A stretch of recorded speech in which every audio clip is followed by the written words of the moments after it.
Alright, we're getting ready to patch this drywall here. I want to show you a few techniques that are very important for getting your drywall patches to look good. First thing we got to do is take a utility knife and kind of cut this at like a V taper. And what that does is it makes it so we don't have like a sharp edge on the drywall here, because that's going to kind of push through your tape. And you don't want that. When you go to sand your next coat or whatever, you don't want the tape to be high because of this sharp edge. So we're going to take a utility knife, cut it like 45-degree-ish angle on all these butt cuts. Clean up the edges, and you know, sometimes where it's like bubbled out, you just got to make sure that all those are cut down. Make sure you don't have any of this kind of junk where it's going to hold your tape up. So we'll do that real quick.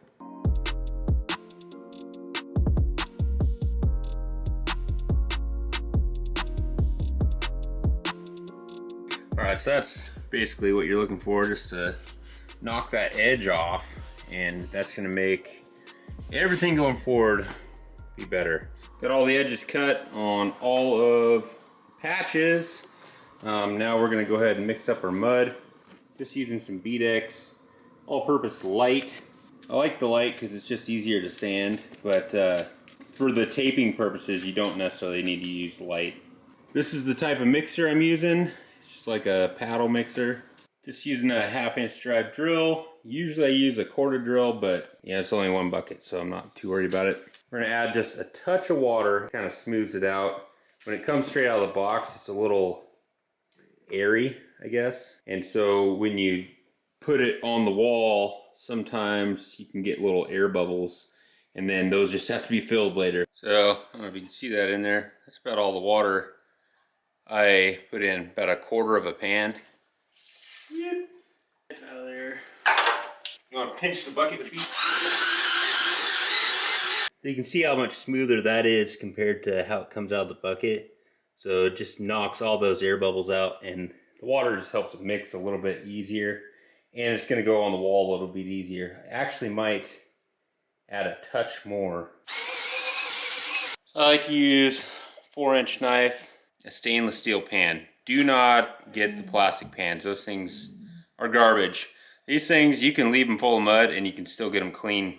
I've got a bucket scoop somewhere, and those are nice to have because they're curved to the bucket, but they're not necessary. They're just kind of a nice to have type of thing. Alright, so there's a lot of different ways to do this, and this is how I like to do it. You might find other techniques from other guys that are faster. I'm not the fastest guy, but I'm not slow. The way I do it, you'll end up with good results every time. And so it's consistent. Really with drywall, you can't ever screw it up so much that it can't be fixed. You can screw it up so it looks bad, but if you give it enough time, you can make any job look perfect. So it's just a matter of not quitting before it's perfect. Basically, I'm just gonna put some on the joint there, like this, kind of this way, and then smear that glob over. And then we'll throw some tape on there. I'm gonna get this lower one too.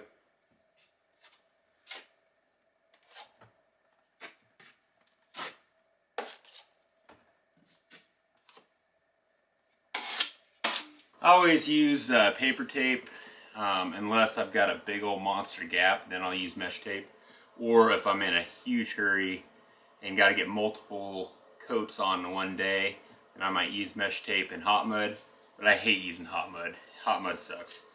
So paper tape, just kind of, you can feel where that joint is with your fingers. Just make sure the center of that tape is on your joint. Up a little bit, there we go. And then you just use your knife, push it against the wall like this, and cut your tape off. Pretty easy peasy. Next step is getting the excess mud off and making sure that tape is pushed firmly into the mud. Now this, you don't want to scrape out all of the mud, because then your tape will end up bubbling and coming off. So you got to be careful not to squeeze it all out. I kind of put my finger on here and go towards the end, and then I'll go the other way.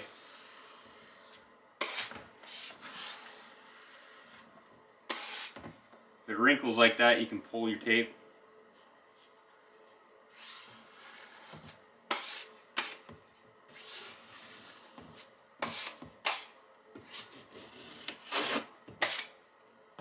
And then push this end down, see where my finger is, down firmly on the wall, and kind of hold up the edge of the knife that's on the tape. And you're gonna get that to a nice feathered edge here. On both sides. That's it. Now if you've got a lot of work to do, like I do, I've got a lot of these long vertical seams to do. Or if you're planning on really getting into this for like a side job or whatever, you're gonna want to pick yourself up a banjo.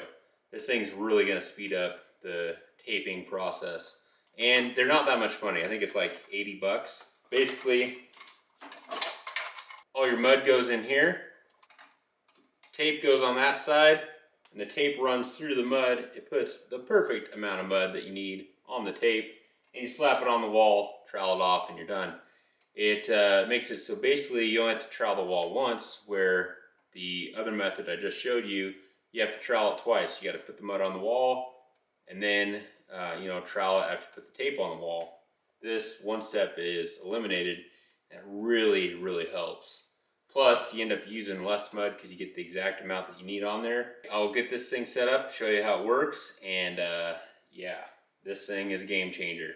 Yeah, it's basically just gonna put your tape on this end, shove the tape to the slot there.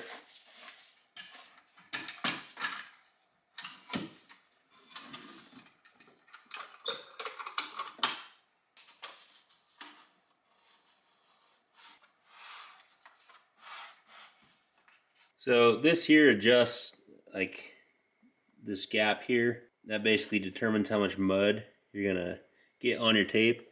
I have it at like, I don't know, a heavy 1/8 of an inch. So that's about right for me. And yeah, you want the tape to loop up like this, and then all your mud's gonna sit here. And so as you pull on the tape, it's putting pressure down on the mud and putting mud on your tape.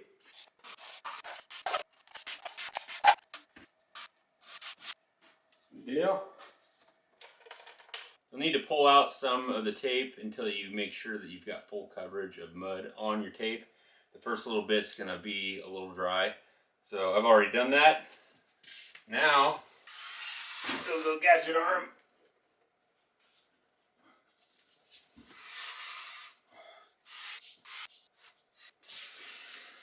On these, I just kind of figure out how much I need. It's got a little cut edge on there.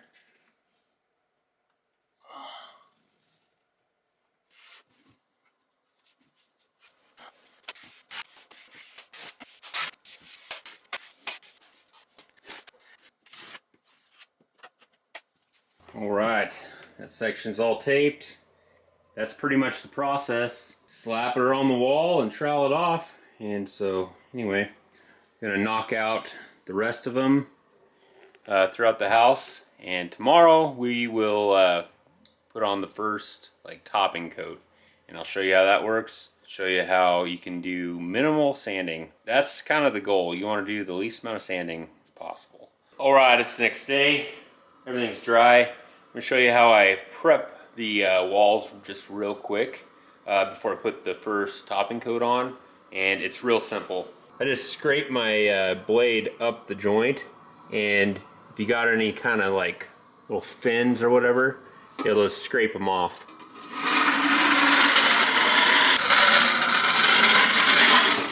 That junk right there just scrapes right off. You don't have to sand this first go, just scrape it.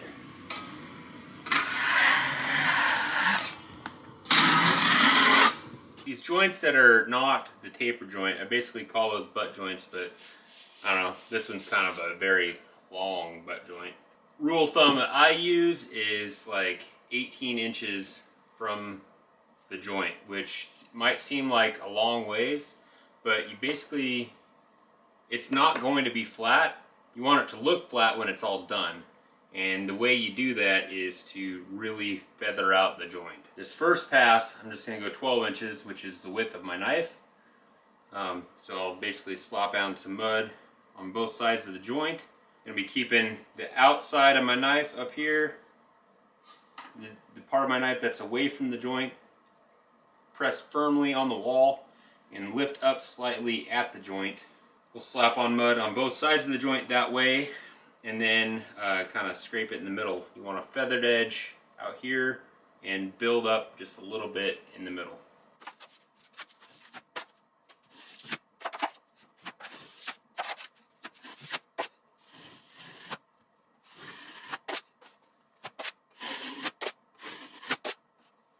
The one thing you really want to remember, on this first coat, you're not going to get it perfect.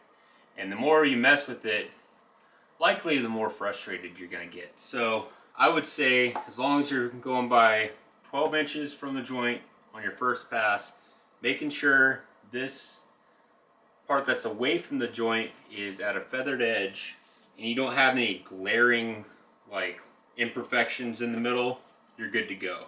I don't worry about this. I don't worry about that.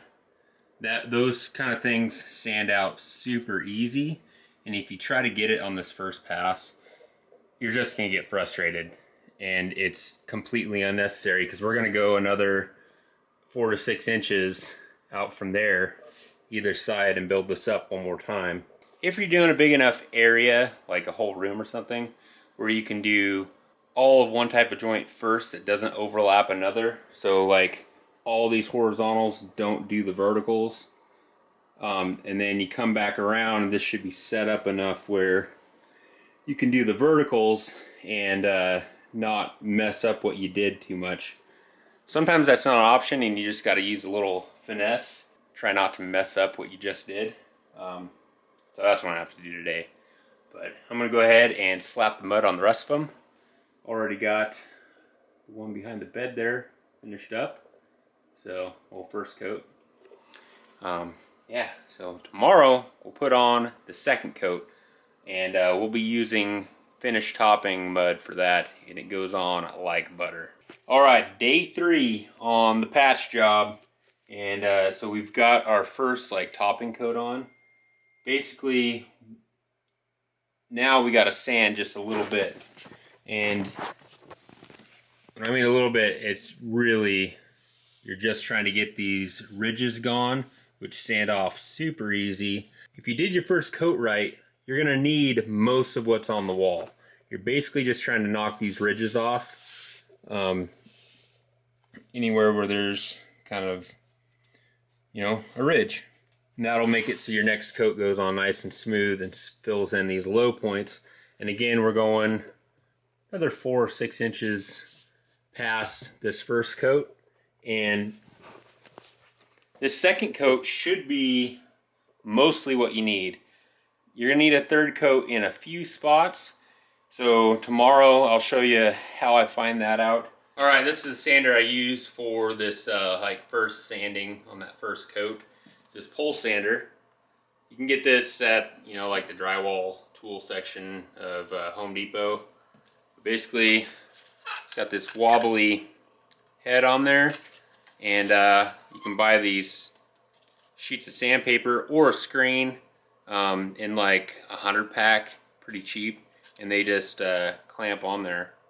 I prefer the sandpaper. The screens do pretty good. The screens are better as far as like not clogging, but I feel like the sandpaper, you're less likely to gouge your drywall mud. So I prefer using the sandpaper. You can try them both out, see what you like. I'm gonna get my shop vac out because basically I want to try to control the dust as much as possible. I got stuff covered in plastic. You're definitely going to want to cover stuff in plastic. The drywall dust infiltrates everything. There are some people that do like a wet sanding technique. I've never had good luck with it. I prefer just to cover things with plastic and get my shop vac out. If you're lucky enough to have someone to help you, whether it's your spouse, kid, the homeowner, have them run the shop vac right below your sanding, and that can really help with the dust. Just make sure that the vent of your shop vac is not pointing towards a dust pile. I've had that happen and it just blows everywhere and you make a big old mess. And then also, if you got central air, I would close all those vents. That way it's not blowing the dust all over the house. I'm gonna go real gently here because I don't have my shop vac going and I want you to hear me.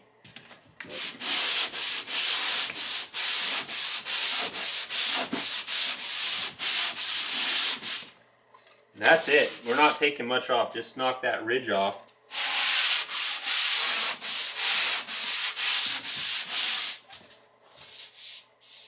When I'm doing this by myself, I just set the shop vac hose like on the ground underneath where I'm sanding, and it'll catch most of it, and it'll kind of create a vacuum for all that dust to go in.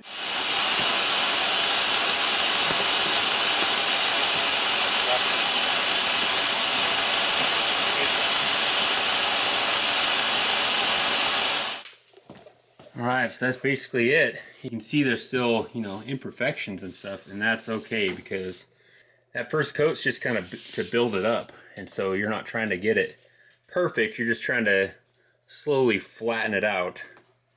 And so this next coat's going to fill in like all of that stuff. So should be good. Yeah. Excited to get the house back together. Alright, so now I'm using light topping compound and it goes on just so smooth. Got everything sanded, ready to rock and roll here. Alright, so on this one, like I said, we're going to go another 4 to 6 inches past our previous coat, and kind of the same deal. Part of the knife that's away from the joint, you're going to be pressing hard against the wall to get that feathered edge. Pick up the part of the knife that's towards the joint. So we're going to go a pass there, a pass about 6 inches past where we did before, and then one down the middle. And this one we're going to work a little bit more than we did on the first coat, because there's a chance this is our last coat.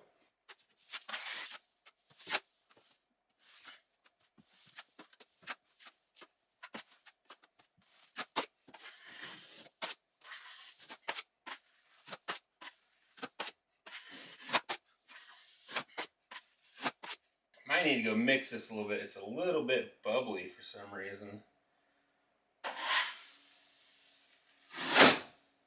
All those bubbles are going to pop. I'm going to have to fill it again. So I'm not super worried about ridges because the ridges sand out super easy. It's more you don't want any like low spots. So I'm going to mix this to see if I can get those bubbles to come out. And then we'll get back after it. We can see those bubbles. Oh yeah.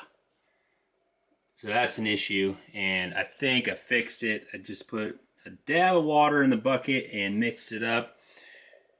And you don't want to pick your paddle mixer up out of the mud because you'll reintroduce air into the mud. You want to keep it down in, and you'll see all those air pockets kind of come out of the mud as you mix it. So this should be a lot better now. So I'm going to get this section done for you so you can see kind of my process. And yeah, it is kind of what you want. See how nice and flat that is? Then that patch is just going to disappear after the texture.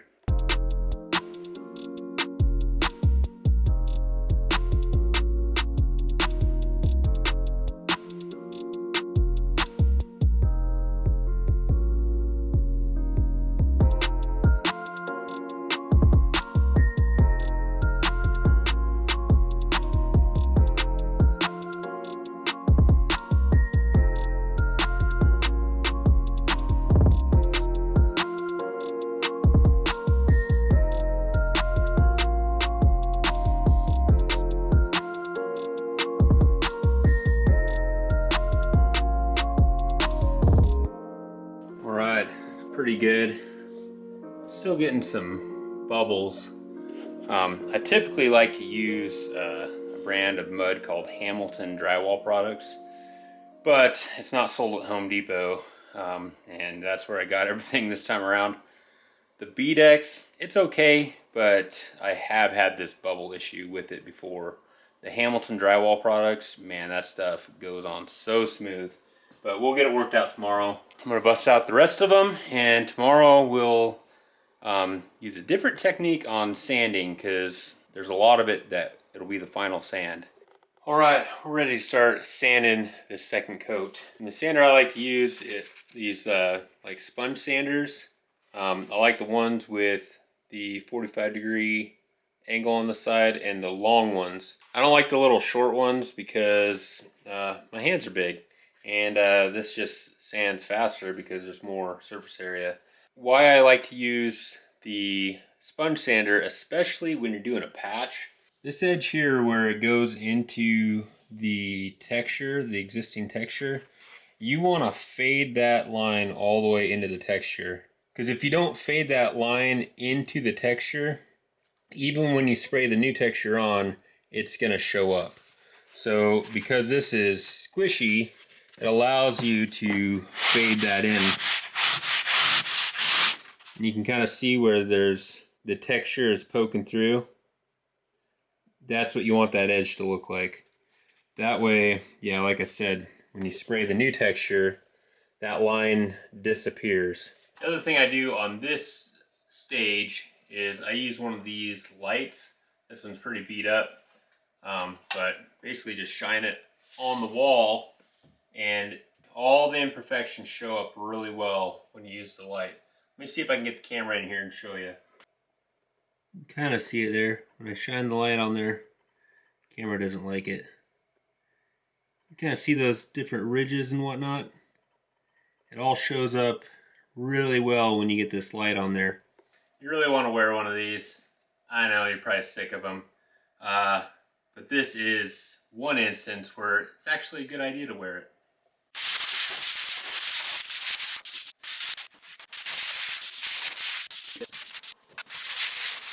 And when I do find an imperfection in this stage, I take a pencil and I'll either circle it or do like a scribble. In this case, right here, I'm gonna need to skim up in this section. And so I'm just gonna draw on the wall like that. You can kind of see right there in the center of the screen, there's that imperfection. And I can feel a little hump here, and there's a little imperfection there that I don't want to sand out completely.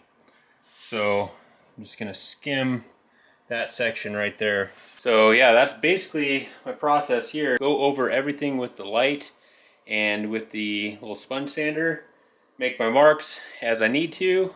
So I'll check in with you after I get everything sanded and everything marked. And then we'll put that third and final coat on. All right, got everything sanded. See my marks there. That's where I'm gonna skim it some more. That whole section turned out good, so that's awesome. Got a little bit down low, a little bit on that end. I didn't mark that one, but that whole corner. Corners typically take 3 just because of the amount of mud that goes on the wall. It's just hard to get it into. So I don't need to go too far that direction. It's mostly just right close to the corner, just a real light skim down it. And on this coat, you're really putting a lot of pressure on the wall to make it a nice thin coat, because you don't need much. And I don't want to sand very much tomorrow. I did a quick cleanup. You can still see quite a bit of dust on the floor there. But tomorrow we're going to clean it up really good, because when we go to spray the texture, we don't want any dust, because that texture gun is just going to blow it all over the place. Plus, I need the floor nice and clean to mask it off. Again, that texture gun, we don't want to get texture on anything that is not supposed to get texture, because that's just a lot more cleaning. You can clean it up, but it's a pain in the butt. So, all right, let's slap some mud on the wall.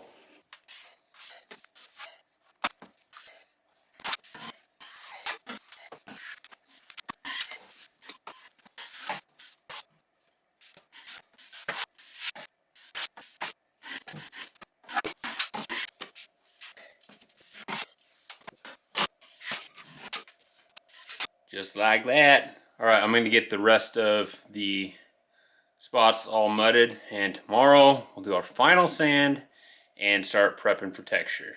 All right, got the finished sanding all done and did a bunch of masking, and then also primed it. So you always want to prime your drywall before you texture, because if you don't, the drywall will suck the moisture right out of your texture, and the texture will end up with some like weird edges on it. So in order to get this nice like soft edge on your texture, you want to prime the wall ahead of time.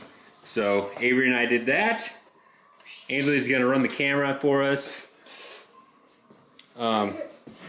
We need to mix the mud up, so I'm just using the drywall mud, that light topping compound, and we're gonna add a bunch of water to it. You want it to look like thick pancake batter, basically. Gross.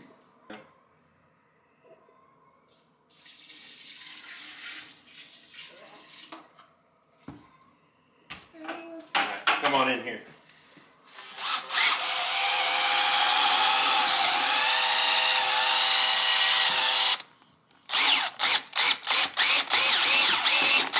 Hopefully I didn't add too much water. It's going to be alright.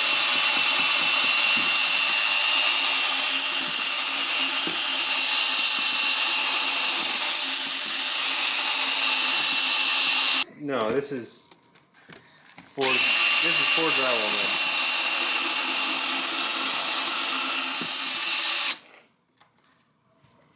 I think I actually might add a touch more water. I'll do it, okay? Just a tiny, tiny splash. I might use my pan, actually. A pond. Peter Pan. I'm gonna do it, because otherwise you can, sometimes it'll splash out of there. You want to pinch the bucket with your feet. Oh yeah, that's gonna be perfect.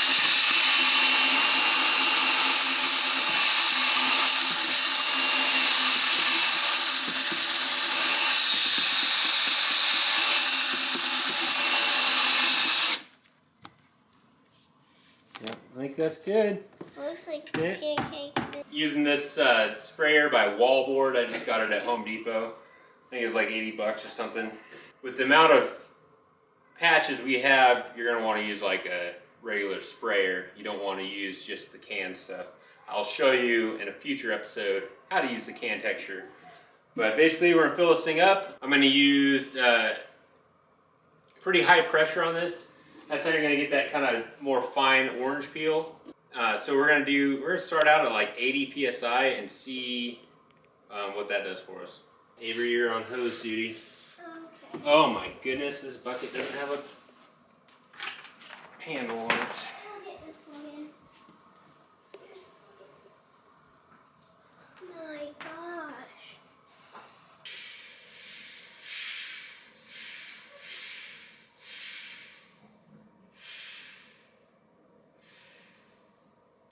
Whew, forgot that I loaned this thing out and we had the wrong hose end on it. So got that fixed up, we're ready to spray. I'm gonna do a little test spray on this plastic. Ooh. Because we want to make sure that we got the right pattern before we blow it on the wall. The hose up. There we go. There it is.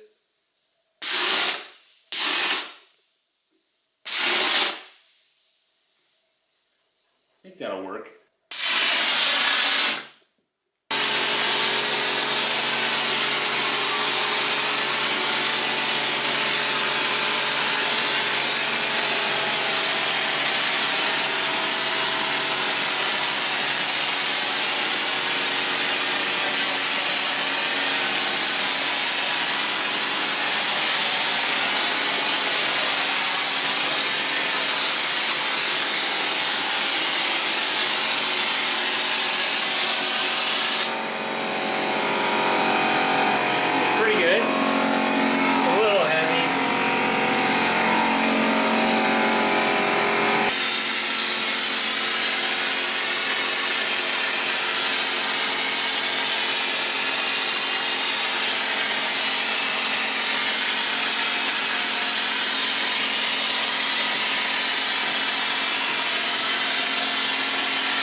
washcloths, get the rest of it done, and I'll show you the finished product. All right, got it all textured.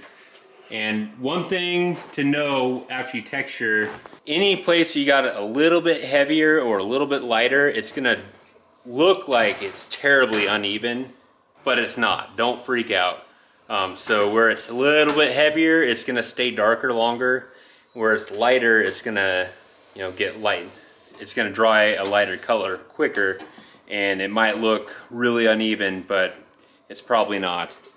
So I wish I would have got it a little bit lighter orange peel, but I think it'll still blend pretty good after we get all the furniture back in and stuff. But yeah, that's it. We might be able to try to get a coat of paint on it tonight if it dries well enough.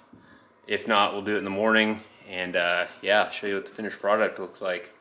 Very happy to get Mainfuller house back together, because living in remodel world, it's not fun. All right, I was able to get some paint on it last night, and it looks so good.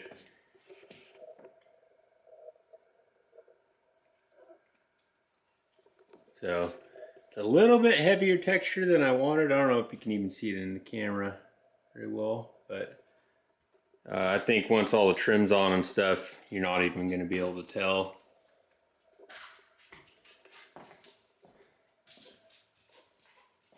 That wall's all done up. Bedroom wall turned out pretty dang good too. So that's my process on, patching up drywall. And man, this is a skill that if you learn this skill, you will never be without work. There's always someone that needs drywall work. This type of work is what kind of got me through that 2008, when the economy just tanked. There were still people that need drywall work done because, plumbing leaks happen and damage to drywall happens. It's part of life. And so there's so many people that are not confident with it. So what I would say is, do some projects on your own house, do a few projects for cheap or free for some friends to kind of learn how to do it. And then once you have that skill, man, you can have a lot of work. So anyway, yeah, gonna get the trim on today and get the second coat of paint on, caulk all the trim and stuff. Should look pretty dang good. If you have any questions, leave them in the comments below. Sign up for my email list. I'll put that at the top of the description. Working on putting something together to help you guys get into the trades. So don't want to miss out on that. And yeah, thanks for watching. See you next time.